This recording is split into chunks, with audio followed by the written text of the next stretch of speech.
Okay, welcome to episode 2 of this rather extensive process of dialing in my used, new to me, 2013 E92 M3. Clearly this car has been taken through car washes. I know on camera here under the lights everything looks great, but I promise you it's kind of hard to hear right now. Wow, the decontamination soap actually removed quite a bit of the contaminants. Did a good job. Wow. Wow. Shoot. I'm not making that up. Man, it removed a lot of it. Still lots of crunchies on there that we're going to remove. But step 2 of the process is going to be iron removal combined with a mechanical decontamination, which will be either clay bar or auto scrub. And after my first feeling of the surface here, we'll find out if we can auto scrub it, but I think I'm going to want to actually use the clay bar to remove it. We have deionized water sitting on the paint here, so we don't have to worry about water spotting because there's a step I forgot to do, which I normally do before I wash it, and that's to do the engine bay. So let's work on that here now. Let's get the engine bay cleaned up and prepared. So step 1, what I do with the engine bay is I'm going to rinse it off. There's no battery up here. I don't want to spray stuff directly on the belts, but there's nothing we really need to worry about covering. This is a modern car. What I might do is stick a towel in there, but the intake has a drain on it, so we really don't have to worry about any issues with stuff getting in and damaging anything in the engine bay, so we can have at it with some water. So I'll just take a microfiber towel, just jam it in here. That'll keep the water from just soaking in there anyway. And we're going to take deionized water, 900 psi, and yes, I'm going to wash the engine bay with a pressure washer.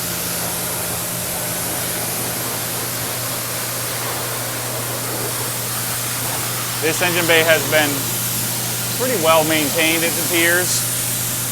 Good news is the dealer didn't spray any weird crap on it. The dealer that had it only had it for a few days, and I bought it immediately. We're going to clean the upper.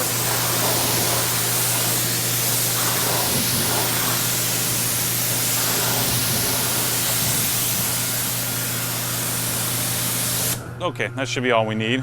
I know this always creates controversy, gets people up in arms, but I promise you this is not going to damage anything. So now I'm going to take, this is not Adams, this is just an Adams bottle.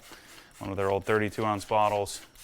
I'm going to take and spray some 2-to-1 diluted APC. Now I'm not worried about getting it on the paint because we are stripping the surface. But normally I would want to worry about getting all-purpose cleaner all over my protected car because I wouldn't want to strip off the wax or sealant that I have on it. So I soaked it down pretty well, some APC. We're going to take my Race Glaze XL brush. I'm just going to agitate some of the areas. If this was more heavily greased, I may actually foam this down. It's not too bad. So I'm going to be able to clean this up with very little agitation. And I find that if I maintain my car with this process, I probably should have a bucket as well here to dunk this in, but we'll just say that with some more APC. But I find that if I do this once every 6 months or so, maybe even less, maybe once a year, my engine bay stays relatively clean. If you're dealing with an older car with a distributor, and I don't know that I'd recommend this process. But a modern car like this, no problem. I've been doing this for years. I think I would suggest doing it on a dry, cool engine. You wouldn't want to do it on a hot car, mainly because your APC can dry. So you can see normally I would do this before I wash the car. I'm okay here because it's not very dirty.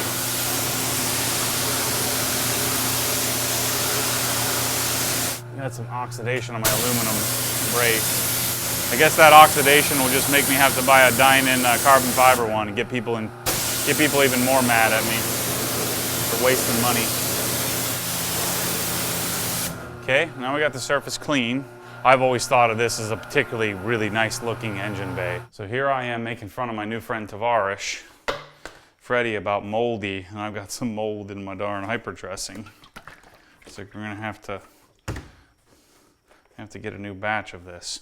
But we mix this up. I mix this for a medium, or I'm sorry, a natural finish they call it. A satin finish is 3-to-1, a natural finish is 4-to-1. And so I'm gonna dilute this. 4-to-1 is generally, I do like 3.5-to-1. And I have these mega round bottles that have a dilution ratio on it. So we're gonna go in between 3 and 4. Oh yeah, this is really organic. Like that extra mold is nice. It's not normally quite this brown. There we go. I'm gonna fill this up to water to this line and we'll shake it up. Oh yeah, we got all kinds of chunks in here. I'm gonna have to toss this bottle and get a new one. This will work for this application though. So we mix it up. And we did it about 3.5-to-1. I'm gonna put this in the garbage. It'll force me to get some new product. All right, make sure to beat me up a little bit in the comments here to get this stuff in the store. I think they offer, I'm gonna try to get them to offer a 32-ounce concentrated bottle. We don't need that much. I've had that gallon for 12 years, some crazy amount of time. So we really don't need that much. So I'm hoping we can do a smaller bottle here in the future. Like I can sell you a 32-ounce concentrated bottle. Because, I mean, you saw we only use a small amount of product to build, to make this will last me a year or longer. I mean, that's it. That's all I need for the engine bay. And by the way, this will dry. It smells good too, even with the moldy chunks in there. This is good on this whole area.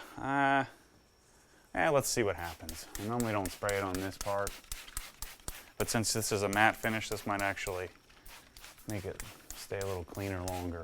I use this on the truck bed and the Raptor. This can be used on tires too, much cheaper than Carpro Pearl. My buddy Jimbo Balaam uses this a lot on tires. At least I think he does. But that's the process. So what we'll do is we'll leave this. So this will stay as is. And no, just leave it like this and it'll dry to a nice satin looking finish, believe it or not. And so that's the engine bay cleaning. And so let's get moving back on our decon process. So I'll just close this up and I might wipe it down again next time I wash. There might be a couple little shiny spots, but that, believe it or not, works really, really well. It's super easy to do.